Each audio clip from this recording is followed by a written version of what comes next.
Un truc.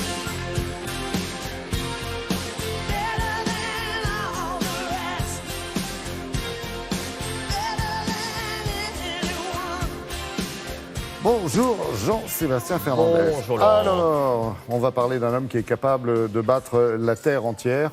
Battu, bien sûr, la Terre. Oui. C'est Nadal. Quel roi. Certainement, on va dire le plus grand joueur de terre battu de tous les temps. Hein. L'Espagnol qui a gagné, ça ne vous a pas échappé hier. Le 12e, je dis bien 12e Roland Garros. C'est le record. Voilà, c'est le record.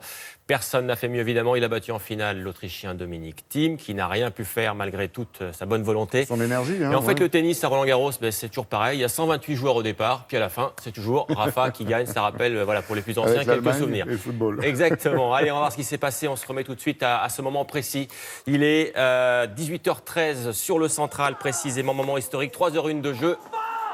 Et voilà, c'est fait. Victoire en 4-7, 6-3, 5-7, 6-1, 6-1.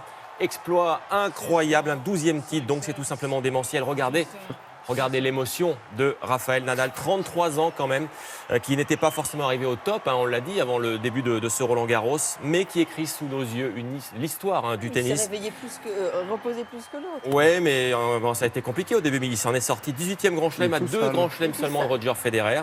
On va entendre maintenant les mots du vainqueur qui soulève la Coupe des Mousquetaires. Un discours en français, s'il vous plaît. Bravo à Rafa.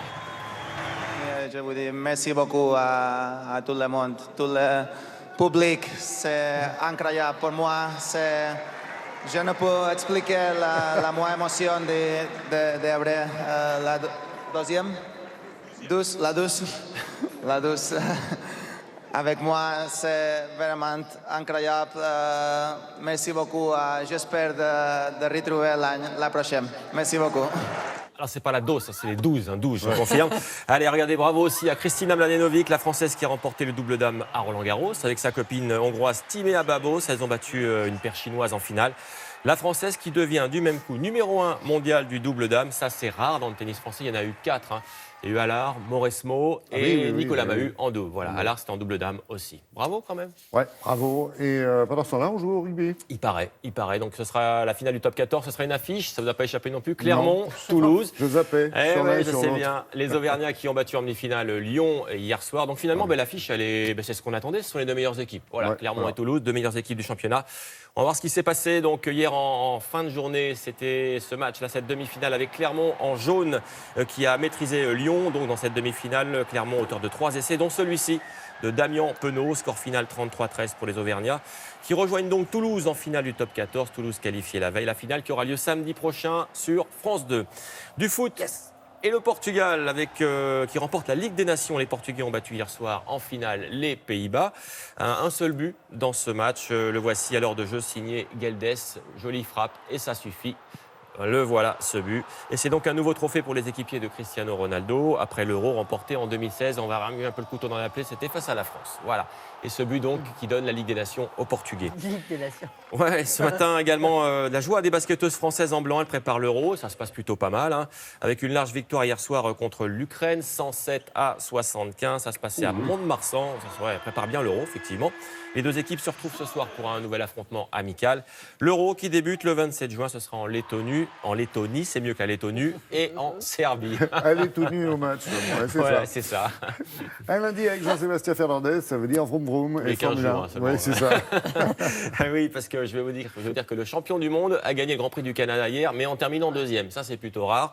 Pourquoi ? Parce qu'il a bénéficié d'une décision des commissaires de course un petit peu surprenante, au détriment de Sébastien Vettel. On va voir ce qui s'est passé en images. Le voici, Sébastien Vettel sur sa Ferrari. Le pilote Ferrari qui a été finalement en tête de bout en bout, mais l'Allemand va être puni à cause de ça. Vous allez voir. Voilà, petite tondeuse, petite sortie de route et surtout le retour en piste devant la Mercedes de Lewis Hamilton. Du coup, c'est limite. Et la direction de course va le pénaliser de 5 secondes pour conduite dangereuse. Alors, c'est franchement très dur. Ouais, surtout, c'est vraiment c'est un peu dur. C'est un fait de course, on ne peut plus faire ça. On ne fait plus de Formule 1. Du coup, Hamilton a gagné, Vettel est deuxième. Hamilton qui reste en tête du championnat du monde. Charles Leclerc sur l'autre Ferrari est troisième. Pierre Gasly termine 8e sur Red Bull. Et puis ça, c'est pour nous tous. Voilà, c'est une course de chaises de bureau. Voilà. Alors ça se passe au Japon. Hein. Le truc, c'est qu'il faut parcourir 200 mètres sur ce petit circuit-là. Voilà, c'est quelqu'un qui n'a pas tout compris. des jours de règlement. repos maintenant. Voilà, alors c'est comme en F1, vous voyez, il y a des petites Ça caméras fait 37 embarquées. ans que je m'entraîne. Regardez là, on y est, petites caméras embarquées, tout ça c'est évidemment pour s'amuser. Alors il y a des vainqueurs évidemment, je vais vous montrer le podium. Du coup, si vous voulez, on fait ça dans le couloir. Après l'émission, il y a un grand couloir à France Télé. Ah, mais je ne savais pas qu'il y avait un championnat, sinon je serais inscrit. Hein. On va vous inscrire, je vais Je monter la maîtrise, course. hein, Puis on la monte les petite images roue. demain. Merci Jean-Seb, merci.